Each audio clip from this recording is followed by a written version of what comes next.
These are questions that I assume that you've heard before, presumably at doorsteps, over the phone, just any voter. And the first and the most common question is, why are you running? Well, the problems that our country faces are economic and they're technological.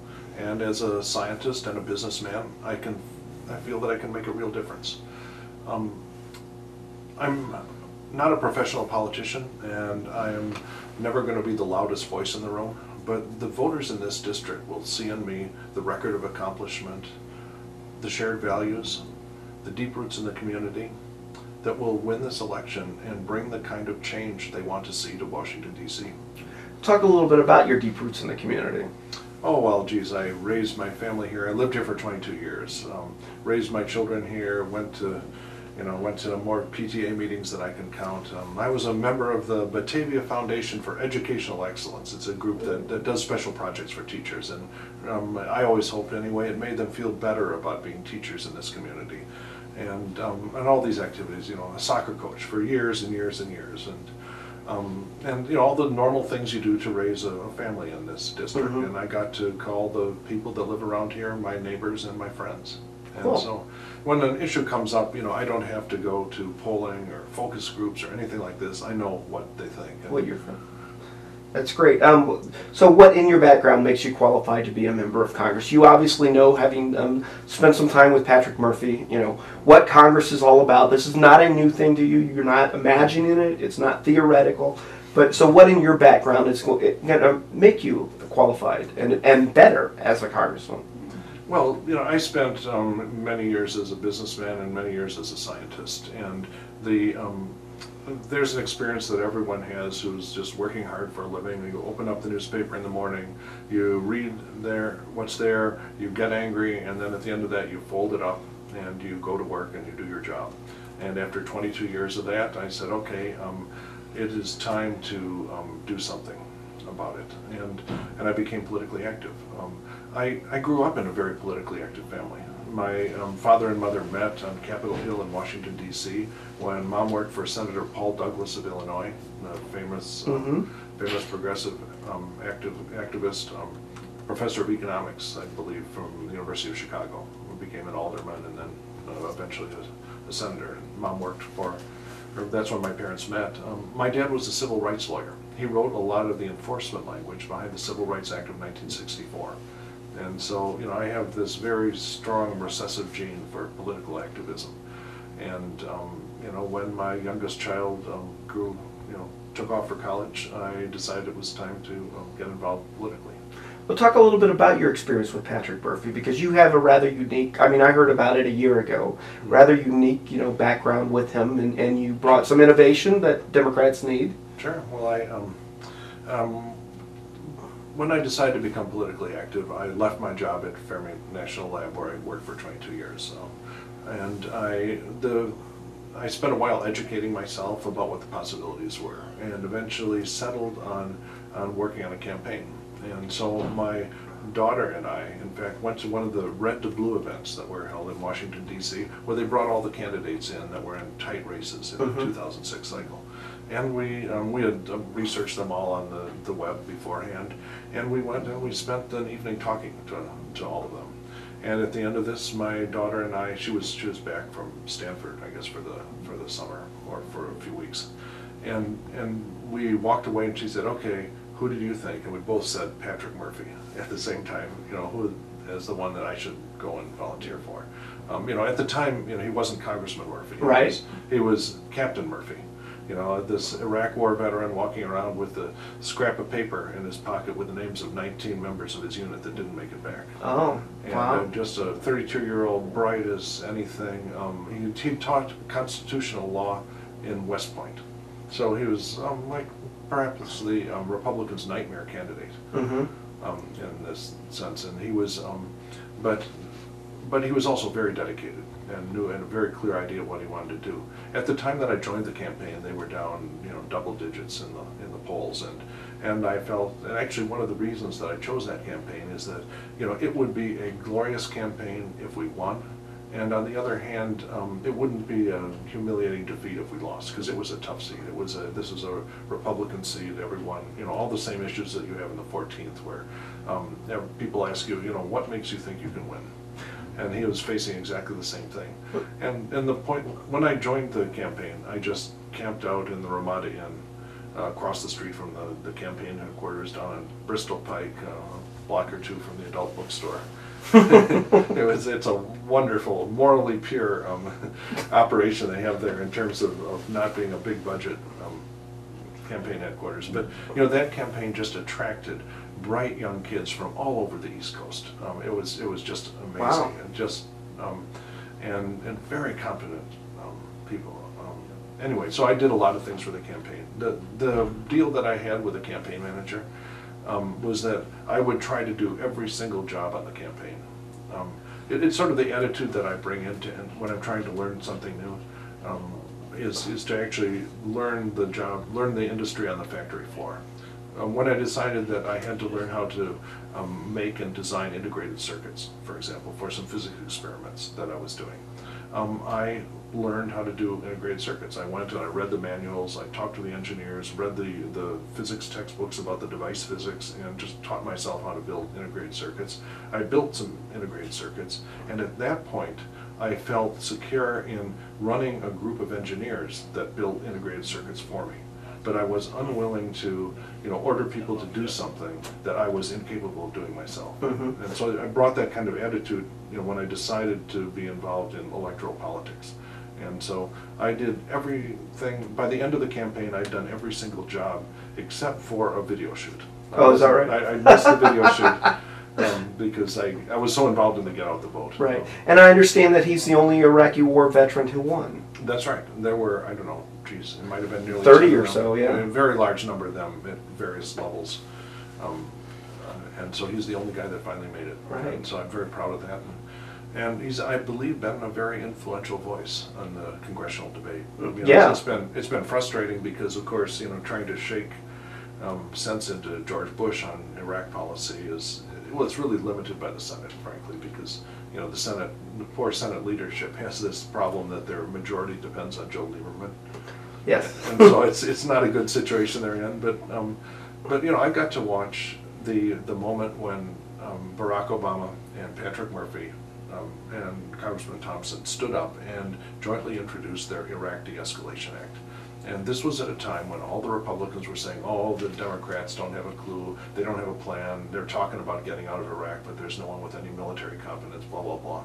And Captain Murphy and Barack stood up and said, nope, not true, here's exactly how we can do it, here's a reasonable, defensible time scale, here's what we should be doing. And I believe it had a huge influence on the debate in Capitol Hill and even in our country. Mm-hmm. So what do you think are the most important issues that we face today? Well, in the district as a whole, I think the economy has really moved up. When you look back at the last 6 years, the results of the Bush administration's management of the economy has just been a disaster, particularly in Illinois. The job growth has, I believe, been negative in Illinois, that there are more jobs. There were more jobs when George Bush took office than there are today in Illinois. And even with the jobs that exist, have become worse, that the median real income has dropped by over 10%. Okay, so that when George Bush stands up in the State of the Union and says good things about the economy, I don't know what planet he thinks he's governing. Right. It's certainly not. He's not talking about the state of Illinois. Has the mortgage crisis affected the 14th? Oh, certainly. It is.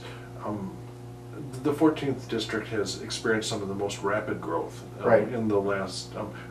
Kendall County, the southernmost of the counties in the district, was actually the third fastest growing county in the whole United States in the last census. Mm-hmm. And so there are a huge number of people with new houses and new developments with very heavily leveraged mortgages, and these people are really well. Some of them are hurting, and all of them are afraid.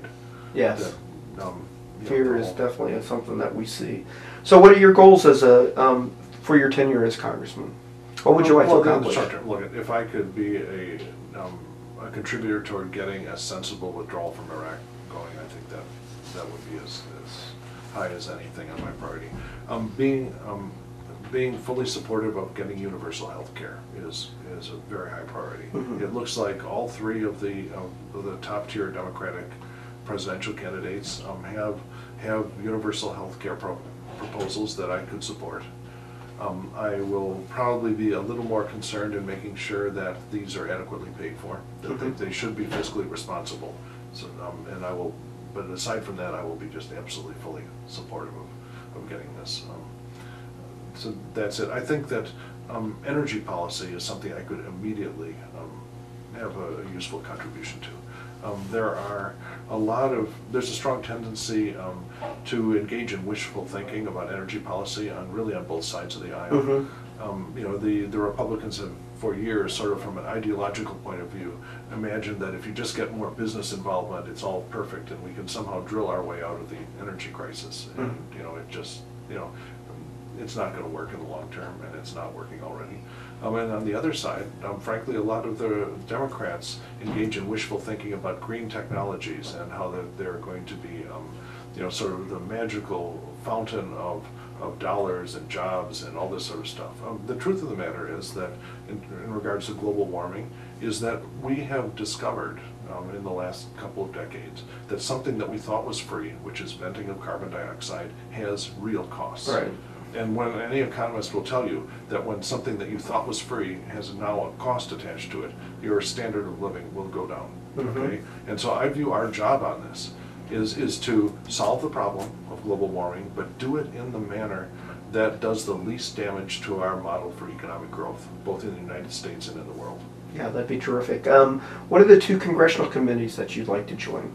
That I'd like to join. Well, yes, that you prefer to join. Well, appropriations and ways and means. Okay. Well, very good. Then you're ambitious. Yeah, but realistically, I think the energy and commerce is something related to energy policy where it could have a huge impact. The science committee. So let's say So the let me committees that I realistically have a reasonable shot of, at least a plausible ask for getting on, would be energy and commerce and the science committee. I think both of those are things I could have a real impact on. That also relates not only to energy policy, obviously, but also to science funding, which has become an issue with the big budget cuts that have impacted Fermilab. Well, one of the issues about Denny Hastert having been here for so long is that in the beginning when he was here, when he was a freshman congressman, an early congressman, he spent a lot of time in the district, and I guess the schedule afforded that.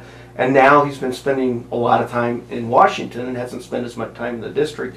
So I guess, one of the things that's out there is whether or not you will spend a lot of time in the district, or you're going to spend a lot of time in Washington, D.C. I mean, a lot of congressmen have homes, nice, very, well-off homes in D.C. So what's your take on that?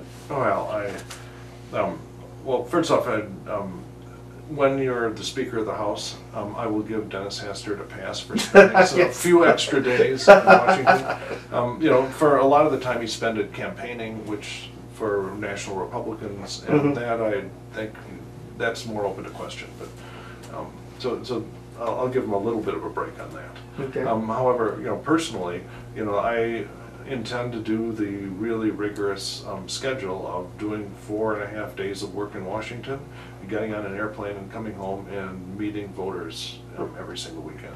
It is grueling. Right. I frankly couldn't imagine how you do this when you had children at home. And so it's one of the reasons I waited until my daughter took off for college. It's actually one reason why some congressmen and congresswomen who had young children, left Congress in the middle of glowing careers. What kind of response have you been getting from voters? Oh, it's been very positive. I mean, the whole idea of having something that seems new to people, and a scientist and a businessman.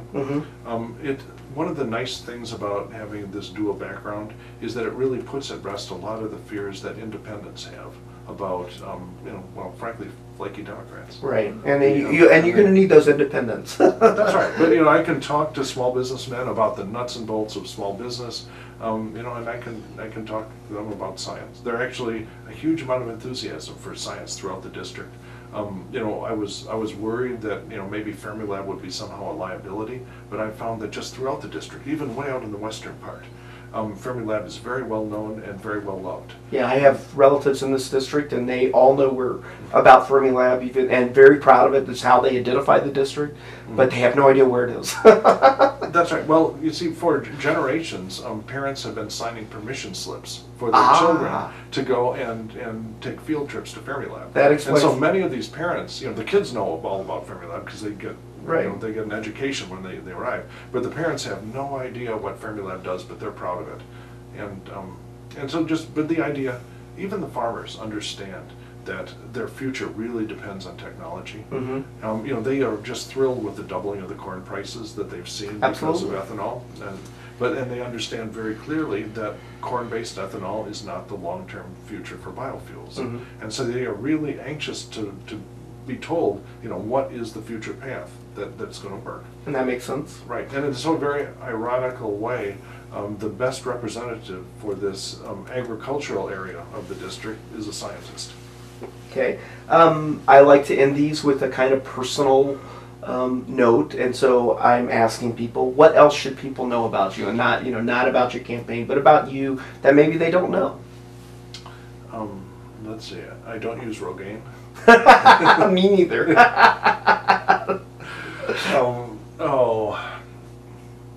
That they don't know. That I'm really I believe a pretty sort of transparent and straightforward person. You can tell just by talking with me for a few minutes that I love physics when I was working in physics, that I love politics when I'm working in politics, and I'm always trying to do the best job and to solve whatever problems come along, get along with the people I work with, and so I just feel better about myself when I keep myself simple. There you go. And I think that's all we can ask. Thank you very much.